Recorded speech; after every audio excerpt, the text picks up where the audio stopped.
Hello everyone, good evening, नमस्कार सभी प्यारे विद्यार्थियों को।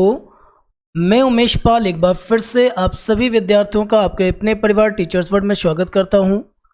उम्मीद है कि आप सभी बढ़िया होंगे, बिल्कुल मस्त होंगे और अपने सीटेट जुलाई के लिए बहुत मन से भली भांति से आप अच्छे से प्रिपरेशन कर रहे होंगे, अच्छे से पढ़ाई कर रहे होंगे। बच्चा, जैसा कि हम लोग अभी लास्ट 2 क्लासेस में PYQs डिस्कस करे हैं। 2023 का पेपर 1 जिसमें बाल विकास और हिंदी हम लोग कर चुके हैं। जो विद्यार्थी आज जुड़ रहे हों वे बेटा पीछे की 2 क्लासेस ज़रूर देख लें, है ना, जहां पर हम लोगों ने 2023 के पेपर को डिस्कस किया हुआ है। आज उसी सीक्वेंस को आगे बढ़ाते हुए बाल विकास सीरीज़ का पेपर 2 2023 का ही उसको आज हम लोग एनालिसिस करने वाले हैं। तो चलिए शुरू करते हैं आज की क्लास अपनी, और उम्मीद है कि आप सब बिल्कुल ठीक प्रकार से पढ़ रहे होंगे और अच्छे से अपनी प्रिपरेशन को कर रहे होंगे। आज के सेशन को लाइक करना और शेयर करना बिल्कुल मत भूलिएगा, ठीक है। और अपने सभी मित्रों को शेयर कर दें, उन्हें सब्सक्राइब करवा दीजिएगा जिससे कि उन्हें अगली नोटिफिकेशन मिल जाएगी। और अभी बहुत सारी क्लासेस होनी, मतलब 7 जुलाई को एग्ज़ाम है, तब तक हम लोग बहुत दमदार तरीके से अपनी क्लासेस को कर रहे होंगे, कर भी रहे हैं। चलिए शुरू करते हैं आज की क्लास को। और देखिएगा, आपके सामने आ चुका है 2023 का पेपर 2, और आप सब जानते ही हो कि इसमें कौन कौन से सब्जेक्ट होते हैं, कौन से पार्ट होते हैं, बट इनके ऊपर हम लोग बाद में कभी डिस्कस करेंगे। फिलहाल आज हम लोग CDP करने वाले हैं। तो CDP का पहला क्वेश्चन देखिएगा और बढ़ाइए अपनी क्रिटिकल थिंकिंग, हमारे साथ कीजिए डिस्कशन और देखिए क्या स्कोर कर पा रहे हैं आप। एक तरीके से इसको एज ए मॉक टेस्ट तरीके से लीजिए। देखिए कि आप अपीयर नहीं हुए थे, और हुए थे तो बहुत अच्छी बात है, नहीं हुए तो जरा देखिए ना कि क्या स्कोर आप कर पा रहे हो, कितने क्वेश्चंस आपके सही हो पा रहे हैं। पहला क्वेश्चन देखेंगे, निम्नलिखित में से कौन सा प्रश्न बच्चों के समालोचनात्मक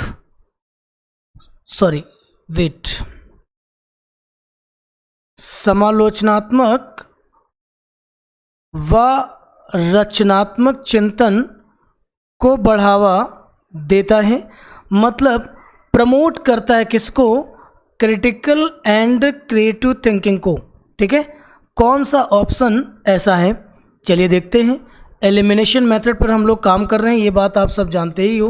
तो पहला ऑप्शन लिखा हुआ है कि पानी के बचाव के लिए सबसे अच्छा तरीका कौन सा हो सकता है और क्यों हो सकता है। आप देख रहे हो ना, फर्स्ट वाला जो ऑप्शन है इसमें आपको पानी के बचाव के लिए सबसे बेहतरीन तरीका भी बताना है, और ऐसा क्यों हो सकता है, दूसरे सॉल्यूशंस क्यों नहीं हो सकते हैं, ये भी बताना है, ठीक है। अब जैसे सेकंड नंबर है, आपके शहर में पानी कहाँ से आता है, तो एक तरीके से वन लाइनर क्वेश्चन हो जाता है। आप इसके उत्तर बहुत ज़्यादा सोच समझकर या अपने भावों को बहुत ज़्यादा नहीं बता पाएंगे आप इसमें, है ना। आपके देश में कुल कितने राज्य और कितनी राजधानियाँ हैं, तो बिल्कुल डेटा बेस्ड क्वेश्चन है। आप एक ही उत्तर करेंगे, सही हो जाएगा वो। आपके देश का नाम मानचित्र, आप समझ रहे हैं ना, सबसे बेहतरीन उत्तर क्या बनेगा आपका? फर्स्ट, ठीक है। तो क्वेश्चन नंबर फर्स्ट का जवाब हो जाता है आपका फर्स्ट। क्वेश्चन नंबर 2 पे आएंगे, और बहुत प्यारा क्वेश्चन है। देखिए, समालोचनात्मक चिंतन में प्रमाण की भूमिका क्या होती है? कहने का मतलब ये है कि जो क्रिटिकल थिंकिंग होती है उसमें एविडेंस का क्या वो रोल होता है। तो देखिए, प्रमाण का तार्किक और सुनियोजित रूप से मूल्यांकन किया जाना चाहिए। बिल्कुल, एक बात कहिएगा, एविडेंस जो हमारे सामने प्रेजेंट किया जाएगा उसकी कोई गारंटी तो नहीं है कि वो सही है। उसको प्रूफ किया जाएगा तो किसके आधार पर, वो कौन सा तरीका होगा?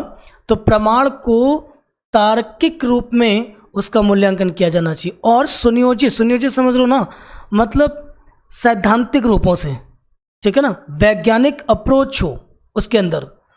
तो समालोचनात्मक चिंतन में प्रमाण की भूमिका आई थिंक आपको समझ में आ गई होगी। सो इसका उत्तर बन जाता है आपका फर्स्ट।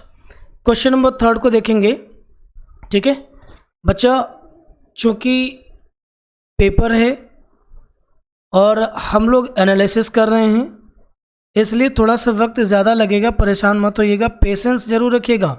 और एक ही टेक में लेक्चर को देखें, पार्ट में डिवाइड करके देखोगे ना तो फिर आप उसको समझ नहीं पाओगे।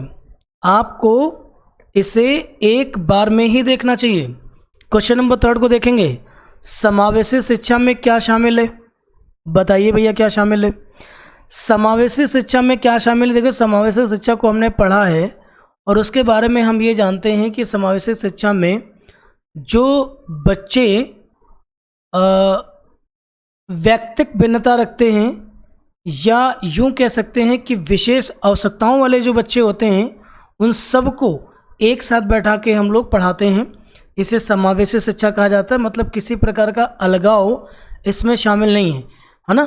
और साथ में पूरी कक्षा में फ्लेक्सिबिलिटी होती है।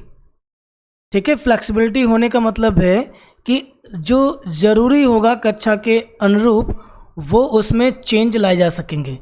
फर्स्ट नंबर देखिएगा, सभी शिक्षार्थियों के मानक पाठचर्या। देखिए मानक कह दिया ना, ठीक है, तो स्टैंडर्ड करिकुलम का कोई उपयोग नहीं होगा, हटा लीजिए फर्स्ट ऑप्शन। विद्यार्थियों का उनकी योग्यताओं के आधार पर पृथक्करण समझते हो ना, बांटना, कैटेगराइज करना। और हमने आपको पहले ही बताया कि समावेशी शिक्षा में कैटेगरी वाइज डिवाइड नहीं करते। थर्ड नंबर देखो, विशेष आवश्यकता वाले शिक्षार्थियों को केवल एक व्यावसायिक शिक्षा का प्रावधान गलत है। ऑप्शन नंबर 4 सही होगा। व्यक्तिगत अंतरों को पहचान के परिणाम स्वरूप पाठचर्या में क्या करेंगे? लचीलापन लाएंगे। मतलब समावेशी शिक्षा वह शिक्षा व्यवस्था है जिसमें प्रत्येक बच्चे की आवश्यकताओं को ध्यान में रखकर शिक्षण किया जाता है। चौथा ऑप्शन आपका यही लिखा है, व्यक्तिगत अंतरों की पहचान करेंगे और परिणाम स्वरूप पाठचर्या में क्या करेंगे? चेंज, संशोधन, लचीलापन लेके आएंगे। ठीक है, क्वेश्चन नंबर 4 को देखेंगे। निम्नलिखित कथनों को पढ़िए और सही विकल्प कीजिए। बच्चा ये क्वेश्चंस आजकल बहुत ज़्यादा पूछे जाने लगे हैं और फिर से आने वाले हैं आपके 7 जुलाई को जब एग्ज़ाम होना है, तो इनको समझिएगा क्या है ये, और जितना अच्छे से इनको एनालिसिस करेंगे, आप एनालाइज करेंगे, उतना ठीक तरीके से इसका आप जवाब दे पाओगे। देखिएगा कि बच्चों में संज्ञानात्मक विकास पर भाषा के प्रभाव पर जीन पियाजे और लियो वाइगोस्की के दृष्टिकोण में भिन्नता क्या है? यह भिन्नता है, सॉरी फिर से पढ़िएगा। बच्चों में संज्ञानात्मक विकास पर भाषा के प्रभाव पर जीन पियाजे, लियो वाइगोस्की के दृष्टिकोण में भिन्नता है। बात सही है, क्योंकि पियाजे कुछ कह रहे थे और वाइगोस्की कुछ कह रहे थे, है ना। पियाजे का मानना था कि विचार पहले आएंगे देन भाषा आएगी, वाइगोस्की का मानना था कि पहले भाषा होगी देन विचार होंगे। ठीक है, कारण देखिएगा, मतलब फर्स्ट ऑप्शन आपका सही है। खोज अधिगम में शिक्षक अवसर प्रदान करता है और विद्यार्थी स्वयं जानकारी प्राप्त करने के लिए उन्मुख होते हैं, ये भी सही है। लेकिन स्टेटमेंट फर्स्ट का ए का रीजन आर व्याख्या नहीं कर रहा है, बट दोनों ही सही हैं। तो ढूंढ लो उत्तर, क्या हो सकता है? दोनों सही हैं भैया, ए और आर दोनों सही हैं। ठीक है, और आर ए की सही व्याख्या आर ए की सही व्याख्या करता है? जी नहीं, ये तो गलत हो जाएगा भाई। ए और आर दोनों सही हैं परंतु आर ए की सही व्याख्या नहीं करता। हाँ, क्वेश्चन नंबर 4 का उत्तर सही हो जाता है आपका सेकंड। ठीक है, क्योंकि व्याख्या नहीं कर रहा था बट दोनों सही थे। क्वेश्चन नंबर 5 को देखिएगा, बढ़िया और प्यारा क्वेश्चन है। निम्नलिखित में से कौन सा समूह उन विशेषताओं का सही ढंग से उल्लेख करता है जो प्रतिभाशाली विद्यार्थियों और कक्षा में अन्य विद्यार्थियों के बीच आमतौर पर भिन्न होता है? कहने का मतलब ये है, ABCD में कुछ विशेषताएं लिखी गई हैं उन बच्चों की जो कक्षा में प्रतिभाशाली होते हैं या फिर औसत दर्जे के होते हैं, और उन दोनों के बीच एक अंतर हमें बनाना है। तो देखिए क्या अंतर हो सकता है। क्वेश्चन नंबर 5 का जवाब क्या बनेगा? समझ की अग्रवर्ती गहनता, समझ लो ना, ये किस में होती है? प्रतिभाशाली बच्चों में होती है। वो एडवांस्ड डेप्थ ऑफ अंडरस्टैंडिंग की कंडीशन में होते हैं, वो आगे आगे ही समझते हैं, मूल तक पहुंच जाते हैं किसी भी विषय के। अच्छा, बी देखिएगा, सीखने में तेज गति होती है, बिल्कुल सही है। मतलब औसत दर्जे के व्यक्ति को या बच्चे को जो विषय वस्तु सीखने में 1 घंटे का समय लगता है, संभव है कि आधा भी समय उनको ना लगे। तो उनके अंदर सीखने में क्या होती है? गति उनकी तेज होती है। सी ऑप्शन देखिएगा, समझ के लिए दूसरों पर निर्भर होंगे, ना, ये किसी की समझ पर निर्भर नहीं करते, शारीरिक विकास की तेज गति होती है। हाँ, ये संभव है, लेकिन ज़रूर होगा ऐसा कोई गारंटी नहीं है। आप देख पा रहे हो क्वेश्चन नंबर 5 का सही उत्तर जो बन पाएगा वो होगा A एंड B, मतलब समझ की अग्रवर्ती गहनता और सीखने की तेज गति। क्लियर? आते हैं क्वेश्चन नंबर 6 को। ठीक है बच्चे, अगर पेशेंस रखा और एक ही बार में पूरा लेक्चर आप प्रॉपर तरीके से देखेंगे तो ये मैं गारंटी आपकी ले सकता हूँ कि CDP में आपको कोई नहीं रोक पाएगा। आपका पेडागोजिकल सेक्शन या पेडागोजिकल जो अप्रोच होगी इतनी मतलब कह सकते हो उसमें इतनी एक्यूरेसी आ जाएगी कि आप एग्ज़ाम में 28 to 29 स्कोर करने वाले हो, है ना। और एक आधे नंबर का मैंने हमेशा से मार्जिन रखा है क्योंकि क्वेश्चन कई बार आता है और आपसे गलत हो जाता है। ठीक है, चलिए क्वेश्चन नंबर 6 को देखेंगे। श्रवण बाधिता के संदर्भ में निम्नलिखित में से कौन सा कथन सही है? श्रवण बाधिता समझते हो ना, मतलब जिस बच्चे को सुनने में समस्या हो, है ना, हियरिंग इम्पेयरमेंट कहलाता है ये। श्रवण बाधिता के संदर्भ में निम्नलिखित में से कौन सा कथन सही है? श्रवण बाधिता बच्चे के प्रभावी ढंग से संवाद करने की क्षमता को प्रभावित कर सकती। चलिए बाकी के ऑप्शन अगर पढ़ लिए जाएं तो उसके बाद डिसाइड किया जाए। वैसे फर्स्ट ऑप्शन मुझे लग रहा है कि ये उत्तर सही हो जाएगा, इसको थोड़ा सा होल्ड करते हैं। सभी श्रवण बाधित वाले बच्चों को संवाद करने के लिए सांकेतिक भाषा ना ना ना ना ना ना सभी श्रवण बाधित बच्चों को सांकेतिक भाषा की आवश्यकता नहीं होगी, ये तो कतई नहीं हो सकता है आपका। ठीक है, बच्चे के पास तेज आवाज़ों में बात करेंगे, छोड़िए इसको, हटाइए। श्रवण बाधिता हमेशा कान की किसी शारीरिक समस्या के कारण होती है, नहीं, कई बार न्यूरोलॉजिकल डिसऑर्डर होने के कारण भी सुनाई नहीं देता है। कान ठीक है, मस्तिष्क उस सूचना को रीड ही नहीं कर रहा है। ठीक है, उत्तर क्या बन जाता है आपका? फर्स्ट। क्वेश्चन नंबर 7 को ध्यान से पढ़ेंगे, बढ़िया क्वेश्चन है। समावेशन भैया कुछ नहीं है, इंक्लूशन है, मतलब जिसको आप समावेशी शिक्षा कहते हैं। तो समावेशी शिक्षा जो होती है वो समावेशन के कॉन्सेप्ट पर ही डिपेंड करती है ना। तो समावेशन अगर कुछ नहीं समझ में आ रहा ना तो एक बात याद रखो, सबका साथ सबका विकास। ठीक है, यही समावेशन है, कुछ नहीं है।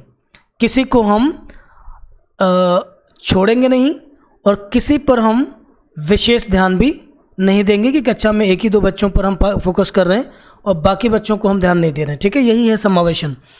समावेशन के संदर्भ में पाठचर्या सीखने की अपेक्षाएं में समान हैं जबकि में वे भिन्न हैं। अब देखो, ऐसे प्रश्नों को सॉल्व करने का सबसे बढ़िया तरीका होता है कि जो ऑप्शन आपको लग रहा हो उसको उठाइए और उसको वहाँ फिल कीजिए और वापस स्टेटमेंट को पढ़िए। आपको लाइन क्लियर हो जाए तो मान लीजिएगा उत्तर वही है। अब मुझे जैसे लग रहा है तो मैं इसको बैठा रहा हूँ।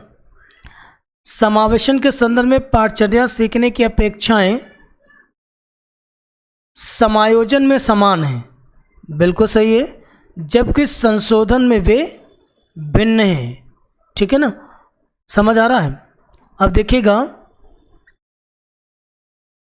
समायोजन में समान हैं तभी तो समावेशन के संदर्भ में बात हो रही है। ठीक है, तो इसलिए आपका क्वेश्चन नंबर 7 का उत्तर सही होगा 4। आइए क्वेश्चन नंबर 8 को देखते हैं।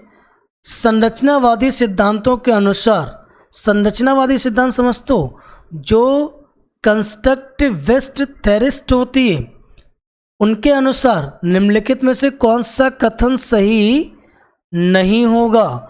ध्यान रखिएगा, नहीं को इन्होंने बोल्ड भी किया है।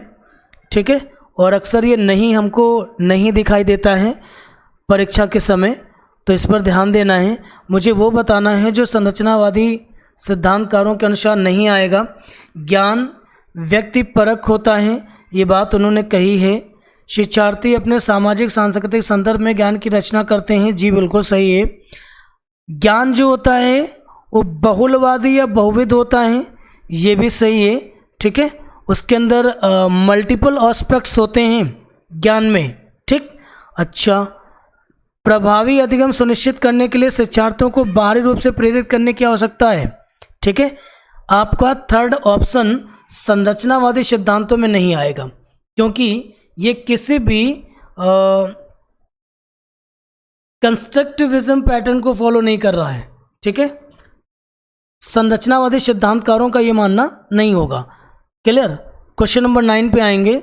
निम्नलिखित में से कौन सा आंतरिक अपीड़ा का उदाहरण है? बच्चा एक बात समझ लो, आंतरिक अपीड़ा और बाह्य अपीड़ा में सिर्फ इतना अंतर होता है कि आंतरिक अप्रेरित जब हम होते हैं तो हमको किसी भी काम को करने में मज़ा आ रहा होता है। ठीक है, और जब हम बाह्य प्रेरित होते हैं तो उसकी उपलब्धि के लिए हमें उकसाया गया होता है। ठीक है, आंतरिक अपीड़ा की ड्यूरेशन लॉन्ग लास्टिंग है, लॉन्ग टर्म तक बनी रहेगी। बाह्य अपीड़ा हो सकता है कि उतने समय तक वो खुद को मेंटेन न रख सके। देख लो, उत्तर मिल जाएगा आपको। देखिएगा, निम्नलिखित में से कौन सा आंतरिक अपीड़ा का उदाहरण है? शिक्षक को प्रभावित करने की परियोजना को पूरा करना। ना, ये तो एक उद्देश्य हो गया ना। व्यक्तिगत आनंद के लिए वाद्य यंत्र बजाना, जी बिल्कुल, आपको व्यक्तिगत आनंद लेना है, पर्सनल प्लेजर के लिए आप किसी म्यूजिक को करते हो तो उसमें आपको मज़ा आ रहा है, इसलिए क्योंकि आप आंतरिक अभिप्रेरित हैं। ठीक है, आंतरिक अपीड़ा वो चीज़ होती है कि जब आप मानसिक और शारीरिक रूप से किसी काम को करने के लिए उतावले होते हैं, उत्साहित होते हैं, तो वो एक प्रकार की आंतरिक अभिप्रेरणा है। ठीक है, देखिए, अगर आप सीटेट या पेडागोजी को इसलिए पढ़ रहे हैं कि आपको मज़ा आ रहा है, आपको प्लेजर मिल रहा है, आप सीखने के पर्पज से आए हैं, तो संभव है कि आप ज़्यादा स्कोर कर पाओगे। ठीक है, और अगर आपका हर क्वेश्चन पर दृष्टिकोण ये है कि मुझे हर हाल पे इस पे स्कोर करना है, क्वेश्चन नहीं समझ आया तब भी उसे सीखना है। ठीक है, समझने पे जोर नहीं देना है, आपको जोर देना है उसके उत्तर पर। ठीक, तो इसका मतलब हो गया कि आप बाह्य प्रेरित हैं क्योंकि मात्र आप परीक्षा पास करना चाहते हैं। क्लियर। क्वेश्चन नंबर 10 को देखिएगा, 10 नंबर पढ़िए। अच्छा क्वेश्चन लिखा हुआ है, निम्नलिखित कथनों को पढ़ना है, सही विकल्प का चुनाव करना है। कह रहे हैं कि शिक्षकों को विद्यार्थियों में विशेष जाति समूहों के बारे में रूढ़िवादिता को तोड़ने के लिए कड़ी मेहनत करनी चाहिए। हाँ भाई, बिल्कुल करनी चाहिए। शिक्षा का एक प्रमुख उद्देश्य विद्यार्थियों को समालोचनात्मक आत्मचिंतन के लिए प्रोत्साहित करता है। देखिए, पहली चीज़ समझिएगा, ये जो स्टेटमेंट लिखा है उसमें शिक्षकों के लिए जो टास्क है वो बिल्कुल सही है। भाई, शिक्षक ही हैं जो जाति समूहों के बारे में जो रूढ़िवादिता चली आ रही है, स्टीरियोटाइप्स है, उसको मेहनत करके वही तो ख़त्म कर पाएंगे। और आज तक भी समाज में जो परिवर्तन आया है वो शिक्षकों के कारण ही तो आया है। ठीक है, अब बात करते हैं, जब हम बच्चों से ऐसे विषयों पर चर्चा करेंगे तो विद्यार्थी क्या करेंगे भैया, क्या करेंगे? वो समालोचनात्मक आत्मचिंतन के लिए प्रोत्साहित होंगे। ठीक है, और उस पर वो क्रिटिकल थिंकिंग करेंगे और अपनी जो सेल्फ रिफ्लेक्शन के थ्रू अपनी विचारधारा को वो प्रेजेंट करेंगे। ठीक है, तो धीरे धीरे हम जब जाति समूहों के ऊपर चर्चा करना शुरू कर देंगे तो धीरे धीरे बच्चों में जब समझ पड़ेगी तो इन चीज़ों को मानेंगे कि वास्तव में ये जाति समूह की जो रूढ़िवादिता है वो हमारी प्रगति की बैरियर्स है। ठीक है, सो आपको उत्तर मिला, देख लो भैया, दोनों सही हैं और आर जो हो रहा ना वो एक ही व्याख्या भी कर रहा है। नेक्स्ट आते हैं 11 नंबर को देखेंगे, महारत, निपुणता लक्ष्य और प्रदर्शन लक्ष्य में क्या अंतर है? बड़ा सिंपल है, आप समझिएगा। अगर आप अपने को स्किल्ड करने के लिए सीख रहे हो तो सिंपल है, कहीं ना कहीं मोटिवेशन जो होगी वो आंतरिक होगी। और प्रदर्शन लक्ष्य का मतलब ये है कि मुझे करके दिखाना है, मुझे रिपोर्ट कार्ड अच्छा करना है, मुझे घर वालों को, समाज को बताना है कि हाँ मैं भी कर सकता हूँ, या पर्टिकुलर प्राइज़ पाने के लिए हमने कुछ किया हुआ है। ठीक है, तो दोनों में भैया सिर्फ इतना ही अंतर है। अब इस अंतर को हमें ढूंढना है, वो कहाँ लिखा है। क्वेश्चन नंबर 2 को देखिएगा, महारत लक्ष्य अपने कौशल और कार्य की समझ में सुधार करने पर केंद्रित है।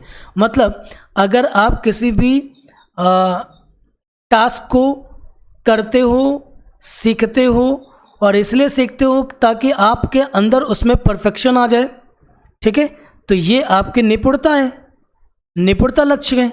जबकि प्रदर्शन लक्ष्य उच्च ग्रेड प्राप्त करने या बाहरी पुरस्कार प्राप्त करने पर केंद्रित है। क्लियर है?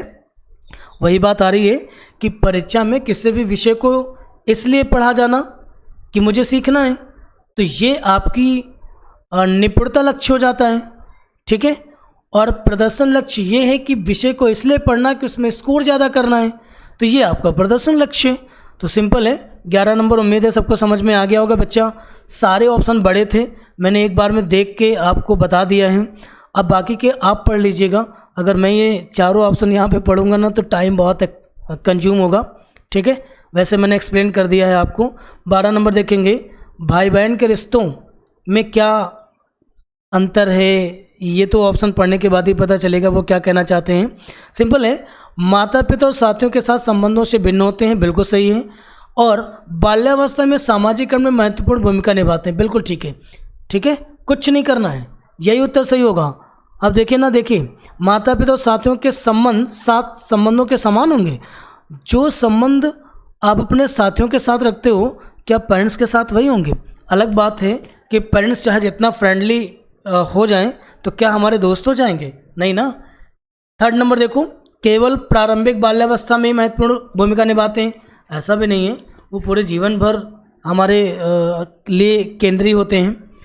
कि सामाजिकरण में अधिक भूमिका नहीं है, ठीक, तो नहीं भैया, सामाजिकरण में केंद्रीय भूमिका होती है और माता पिता के द्वारा ही हम समाज के नियम सिद्धांतों को पहले जानते हैं, उसके बाद उन पर उनके साथ व्यवहार करना सीखते हैं।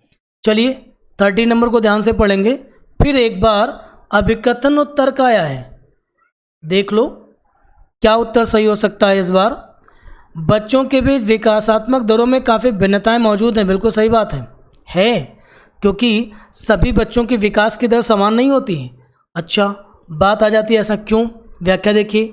विकासात्मक अंतर आनुवंशिकता और अनुभवात्मक विविधताओं की जटिल अंतःक्रिया का एक अनिवार्य परिणाम है, ये भी तो सही है, और इसको एक्सप्लेन भी तो कर रहा है, ठीक है। सो उत्तर क्या मिलेगा, ए और आर दोनों सही, आर ए की सही व्याख्या करेगा। क्लियर है? देखिएगा, जब आप एग्जाम में करोगे तो ये बातें ध्यान रखना, पहले तो ये चेक करो क्या दोनों सही हैं, और दोनों सही करने के बाद ये देख लीजिएगा अगर कुछ समझ में ना आए कि ऊपर जो भाव है क्या नीचे वाले में भी मिल रहा है। अगर मिल रहा हो तो मान लीजिएगा कि वो व्याख्या कर रहा होगा, ठीक है। 40 नंबर को देखेंगे।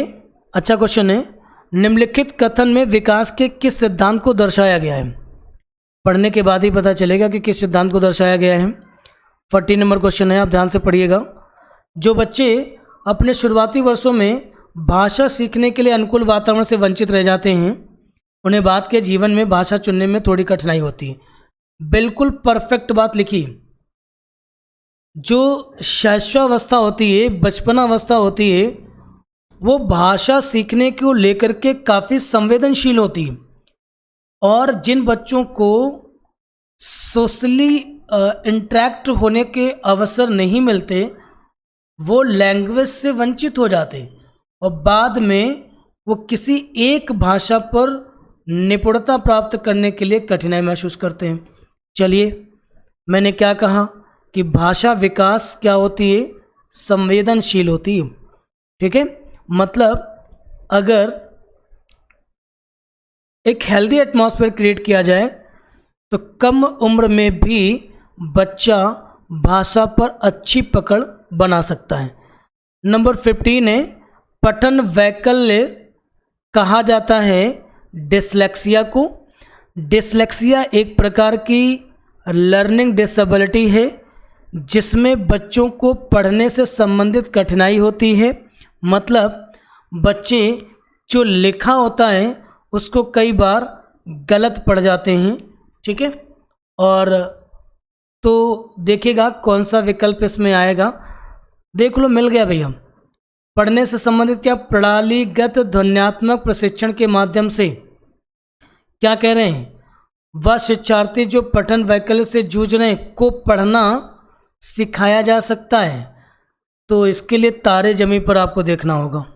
एक मूवी थी तारे ज़मीं पर, जिसमें बच्चे को लर्निंग डिसेबिलिटीज़ होती हैं और बाद में जो एक्टर होता है वो उसकी कमियों को जब समझ पाता है तो उसको सीखने में उसकी वो जिस जिस तरीके से मदद करता है, ठीक है, तो उसी को कहा जा रहा है फोनोलॉजिकल ट्रेनिंग।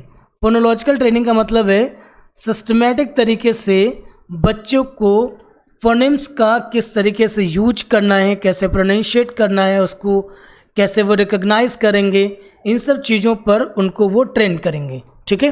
तो धीरे धीरे काफ़ी हद तक डिसलेक्सिया में इम्प्रूव किया जा सकता है और उस रोग से बच्चे को उबारा जा सकता है, ठीक है। चलिए क्वेश्चन नंबर 16 को देखेंगे। बोध आधारित शिक्षण।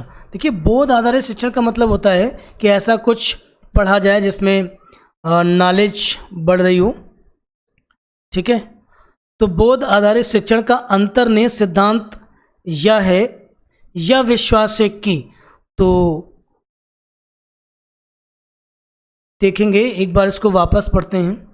बोध आधारित शिक्षण का अंतर्निहित सिद्धांत यह विश्वास है कि शिक्षार्थियों की क्षमताएं और आवश्यकताएं विविध हैं जिन्हें मानक निर्देशों पर ध्यान केंद्रित किए बिना पूरा नहीं किया जा सकता। देखो, ऑप्शन नंबर फर्स्ट इसलिए गलत हुआ जा रहा है क्योंकि निर्देश कैसे मानक, ध्यान रखिएगा, स्टैंडर्ड इंस्ट्रक्शंस को हम यहाँ नहीं फॉलो करते हैं। निष्क्रिय प्राप्तकर्ता कह करके इसको आपने ख़त्म कर दिया। चलो भाई, चौथा देखो, शिक्षार्थी कम जानते हैं और शिक्षण में विद्यार्थियों के तथ्यों का प्रसारण शामिल है, ये भी गलत, ठीक है। उत्तर सही हो गया ना, थर्ड। ऐसा करने के लिए एक सुविधाजनक वातावरण प्रदान किए जाने पर शिक्षार्थी ज्ञान का निर्माण कर सकते हैं। क्लियर। नंबर 17 को देखेंगे। जटिल समस्याओं से जूझ रहे अमन के समस्या समाधान कौशल विकसित करने में एक शिक्षक किस प्रकार मदद कर सकता है, ठीक है। तो कैसे करोगे भाई? देखिए, कुछ चीज़ें हैं जो गलत करेंगे हम लोग, उसे उत्तर प्रदान करेंगे। देखिए, अगर आप उत्तर दे देते हो तो समस्या समाधान कौशल को विकसित नहीं कर पाओगे। आपने तो डायरेक्टली आंसर बता दिया ना। हतोत्साहित का मतलब होता है डिस्करेज करना, और पूरी पेडागोजी सेक्शन में कहीं भी किसी भी विद्यार्थी को हम हतोत्साहित नहीं करेंगे, डिस्करेज नहीं करेंगे, सिर्फ और सिर्फ एनकरेज करेंगे, ठीक है। तो उत्तर मिल चुका है। उसे मंथन करने और विचार उत्पन्न करने के लिए क्या करेंगे? प्रोत्साहित करेंगे। चलिए 18 नंबर को ध्यान से देखेंगे। कह रहे हैं कि माध्यमिक कक्षाओं में अधिगम के लिए एक अनुकूल कक्षा का वातावरण पर केंद्रित होता है। देखो, सजा और शर्मिंदगी हटा लीजिए इसको, ठीक है। माध्यमिक कक्षाओं में अधिगम के लिए एक अनुकूल कक्षा का वातावरण, सहकारी अधिगम मतलब कोऑपरेटिव लर्निंग संभव है, उत्तर बन सकता है, होल्ड कीजिएगा। अनुबंधन और पुनर्बलन ये नहीं होगा, इसलिए इसको हटा दीजिएगा, ये हट गया। प्रतिस्पर्धी लोकाचार इसको रखिएगा, उत्तर आपका ये सही होगा, ठीक है। इसको उठा के वहाँ लगाते हैं। माध्यमिक कक्षाओं में अधिगम के लिए एक अनुकूल कक्षा का वातावरण प्रतिस्पर्धी लोकाचार पर केंद्रित होता है। सबसे पहले जान लीजिए कि प्रतिस्पर्धी लोकाचार क्या होता है। ये एक प्रकार का पारस्परिक प्रतिस्पर्धा पर जोर देने वाला थॉट है। प्रतिस्पर्धी लोकाचार का मतलब ये है ना कि कहीं ना कहीं ये पश्चिमी सभ्यता से प्रेरित होता है, जहाँ पर ये माना जाता है कि बच्चों में कॉम्पिटिटिव एटमॉस्फेयर अगर हम रखते हैं तो बच्चे ज़्यादा सीखेंगे, ठीक है ना। तो उसी थॉट के साथ इसको लाया गया है। सो क्वेश्चन नंबर 18 का सही जवाब बन जाएगा आपका थर्ड। आते हैं 19 नंबर को देखेंगे। वाइगोस्की का मानना था, भैया वाइगोस्की के बारे में आप जानते ही हो, उन्होंने सामाजिक संपर्क के बारे में बात करी होगी, ठीक, समझ गए ना। सीधे सामाजिक संपर्क के परिणाम से होता है। 20 नंबर देखो, बढ़िया क्वेश्चन है। पियाजे के बिना वैसे भी कुछ नहीं होता है ना। आप देख ही रहे हो 2-3 क्वेश्चन हो चुके हैं पियाजे और वाइगोस्की से संबंधित, ठीक है। अच्छा, बैक टू बैक देखो 20 और 21 नंबर भी पियाजे का है। चलिए देखते हैं। अच्छा क्वेश्चन है, पियाजे के अनुसार गुणात्मक रूप से 4 विभिन्न अवस्थाएं, आप जानते ही हो कि जो उन्होंने बताई थी या दी थी 4 अवस्थाएं, ठीक है। तो हमें बताना है कि क्या उत्तर सही हो सकता है उन अवस्थाओं के हिसाब से। दुनिया की विभिन्न संस्कृतियों में व्यापक रूप से भिन्न होती, ये गलत है। उदाहरण देकर समझाती, नहीं नहीं ये भी गलत, ऐसी कोई बात नहीं थी। जेनेटिक कोड पर निर्भर करती हैं। अच्छा, आप समझ लो ना कि बच्चों के जेनेटिक कोड पर निर्भर होती हैं गुणात्मक रूप से जो 4 विभिन्न अवस्थाएं उन्होंने बताई थी। बच्चों के विकास के सार्वभौमिक पैटर्नों का प्रतिनिधित्व करती हैं, ये उत्तर सही है।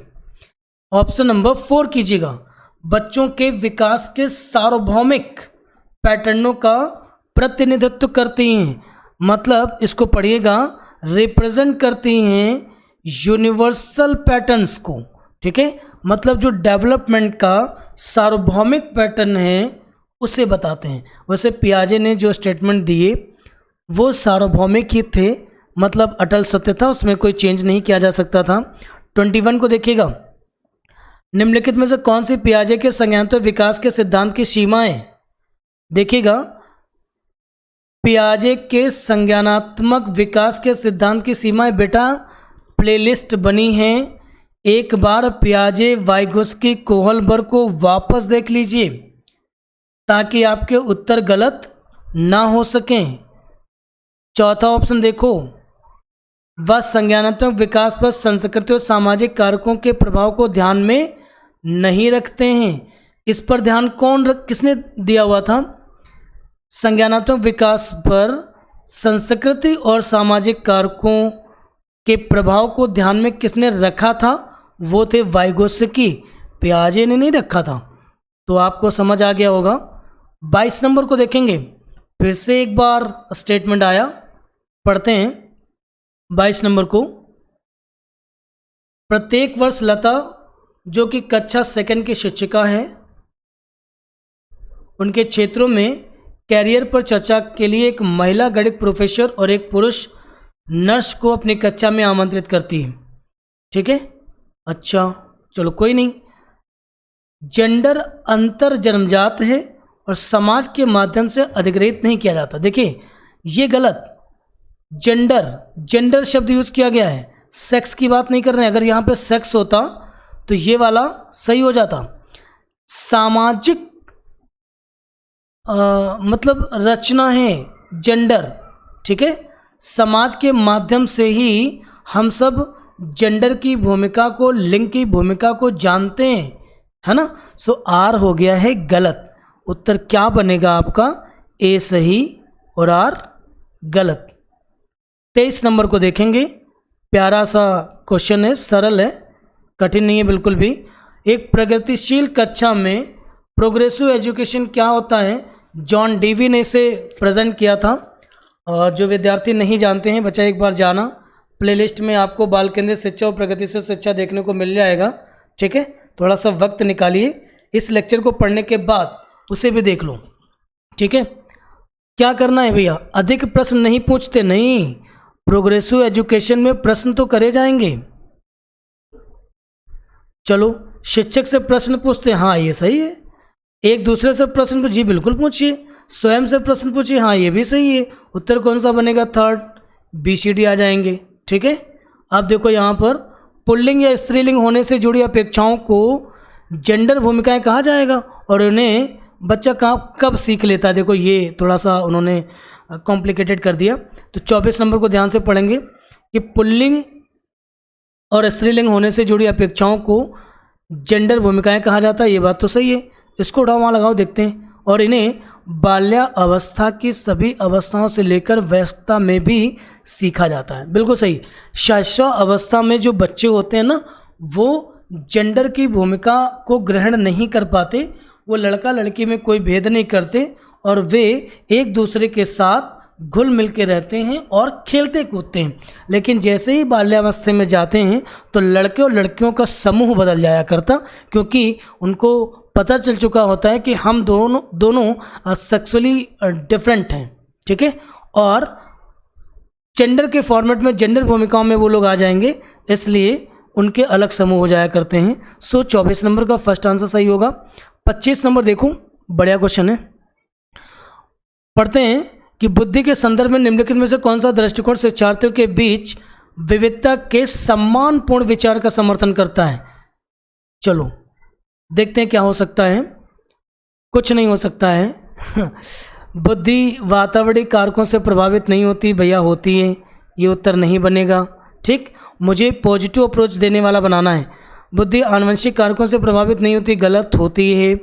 बुद्धि को मापने के लिए बुद्धिलब्धि परीक्षण ही मात्र एक साधन है, यो गलत। एकमात्र ही साधन है, ये कह के इन्होंने गलत कर दिया। उत्तर बन गया 4 नंबर। बुद्धि क्या है? बहुआयामी है और समय के साथ बदलती है। बहुत बड़ी बात लिखी है, बढ़िया ऑप्शन है। कुछ लोगों का मानना है कि बुद्धि जन्मजात है और वो कभी चेंज नहीं होती। नहीं भैया, परिवेश और समय बदलने के साथ साथ बुद्धि में भी चेंज आते हैं। देखिए, इसका इंग्लिश ऑप्शन पढ़ने का मेरा मन बहुत है, एक बार पढ़ लेते हैं, है ना, क्योंकि ये समझाएंगे सही से। Intelligence is multi dimensional and can change over time. ठीक है, बदल जाएगा समय के साथ। 26 को पढ़ेंगे और देखेंगे क्या उत्तर बन सकता है।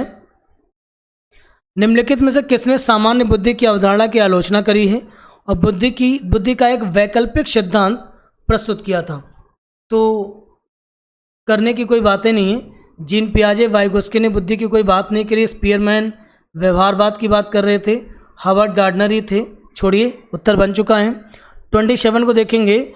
यार ये कैरोल गिल्किन वाला क्वेश्चन ना बहुत पूछते हैं, ठीक है, और आपको शायद मैंने अभी लास्ट टाइम पे क्लास करी, उसमें भी ये क्वेश्चन था। मतलब आप देख रहे हो ना कि कैरोल गिल्किन से रिलेटेड कोई ना कोई क्वेश्चन जरूर आ रहा, लगभग हर सेट में मिल रहा है, मतलब इंपॉर्टेंट है। ठीक, लॉरेंस कोहलबर्ग के सिद्धांत की आलोचना कैरोल गिल्किन द्वारा क्या करी गई है, ये बताना हमको। उन्होंने, ये मैंने कल भी आपको समझाया है, मतलब कैरोल गिल्किन का मानना सिर्फ इतना सा था कि कोहलबर्ग ने अपने नैतिक सिद्धांतों में कहीं ना कहीं जेंडर बायस को स्थान दिया। उन्होंने लड़कियों से संबंधित नैतिक तर्कों के बारे में कोई बात उन्होंने नहीं करी। ठीक है, तो देखिए कि नैतिक तर्क में लैंगिक भिन्नताओं की उपेक्षा करने के लिए की गई है। मतलब लैंगिक भिन्नताओं की उपेक्षा मतलब समझ लो ना, क्योंकि कोहलबर्ग ने महिलाओं को स्थान नहीं दिया और जो भी लघु कथाएं उन्होंने प्रयोग करी वो सब लड़कों से रिलेटेड थी। इस वजह से कैरोल गिल्किन को यही बात परेशान कर रही थी और इसी को उन्होंने क्रिटिसाइज किया। ठीक है, 28 नंबर देखिएगा, बहुत बढ़िया क्वेश्चन है, मज़े आ जाएंगे। एक शिक्षिका अपने शिक्षार्थियों को अधिसंज्ञानात्मक कौशल विकसित करने में मदद करना चाहती है, सबसे बेहतरीन स्ट्रैटेजी क्या होगी? सुनिएगा। संभव है कुछ बच्चे अधिसंज्ञानात्मक कौशल को नहीं जानते होंगे। ये बेटा मेटा कॉग्निटिव स्किल कहलाता है। आपने कभी सुना हो मेटा संज्ञान? ठीक है, तो मेटा संज्ञान जो होता है वो क्या होता है, ध्यान से सुनिएगा और आपको इस बार मेटा संज्ञान ऐसे समझ में आएगा कि फिर कभी बोलोगे नहीं। ठीक है, मेटा संज्ञान का मतलब ये होता है कि जैसे आप कभी देखे होंगे, महसूस कीजिएगा कि आप अपने मित्र के साथ किसी बात पे झगड़ जाते हो।